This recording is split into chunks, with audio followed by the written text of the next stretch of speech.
Hi అండి, welcome to my daily diaries. ఈరోజు వీడియోలో అందరికీ నచ్చే అపోలో ఫిష్ ఫ్రైని చాలా ఈజీగా చేసుకుందామండి. దీనికోసం ఏదైనా బోన్లెస్ ఫిష్ని తీసుకొని చక్కగా క్లీన్ చేసేసుకొని ఇలా ముక్కలుగా కట్ చేసి పక్కన పెట్టుకోండి. ఇది పిల్లలు కూడా చాలా ఇష్టంగా తింటారండి. ఇప్పుడు దీంట్లోకి మనము పసుపు, రుచికి సరిపడా ఉప్పు, 1 స్పూన్ గరం మసాలా, 1 స్పూన్ అల్లం వెల్లుల్లి పేస్ట్, 1 స్పూన్ మిరియాల పొడి యాడ్ చేసుకొని అన్ని ముక్కలకి బాగా పట్టేటట్టు ఒక 1 మినిట్ మంచిగా కలిపేసుకొని ఇప్పుడు దీంట్లోకి ఒక 2 స్పూన్స్ బియ్యం పిండి, 1 స్పూన్ కార్న్ఫ్లవర్ని అయితే యాడ్ చేసుకుంటున్నాను. ఇవి కూడా యాడ్ చేసుకున్న తర్వాత ఒక్కసారి మంచిగా కలిపేసుకొని ఇప్పుడు దీంట్లోకి మనం 1 స్పూన్ కానీ 2 స్పూన్స్ కానీ ఆయిల్ కూడా యాడ్ చేసుకోవాలండి. వాటర్ ఏమీ యాడ్ చేయక్కర్లేదు. ఆయిల్ చక్కగా 1 స్పూన్ కానీ 2 స్పూన్ కానీ యాడ్ చేసుకున్న తర్వాత దీంట్లోకి ఎగ్ని అయితే యాడ్ చేసుకోవాలి.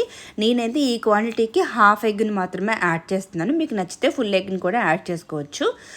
ముందుగానే నేను ఎగ్ని బీట్ చేసి పక్కన పెట్టుకున్నాను. ఆ హాఫ్ క్వాంటిటీని అయితే కలిపేసేసుకొని దీన్ని ఒక 15 మినిట్స్ పక్కన పెట్టుకోవాలి. టైం ఉంటే ఒక 1 అవర్ పెట్టుకోవచ్చు. నేనైతే ఒక 15 మినిట్స్ పక్కన పెట్టేసుకుంటున్నాను.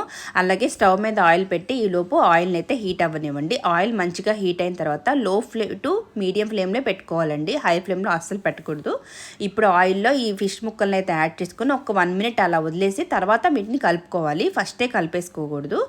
ఇప్పుడు వీటిని మంచిగా గోల్డెన్ కలర్లోకి వచ్చిన తర్వాత మనం వీటిని తీసేసుకోవాలి.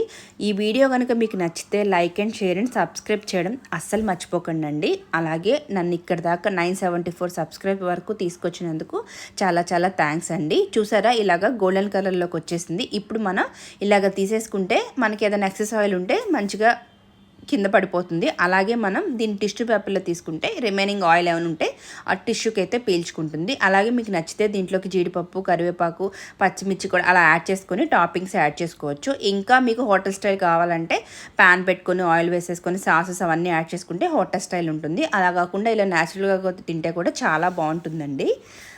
అలాగే ఈ వీడియోతో అయినా 1000 సబ్స్క్రైబ్ అవుతారని ఎక్స్పెక్ట్ చేస్తున్నాను. థ్యాంక్ యూ ఫర్ నన్ను ఇక్కడి వరకు తీసుకొచ్చి ఇక్కడి వరకు నన్ను సపోర్ట్ చేసిన ప్రతి ఒక్కరికి.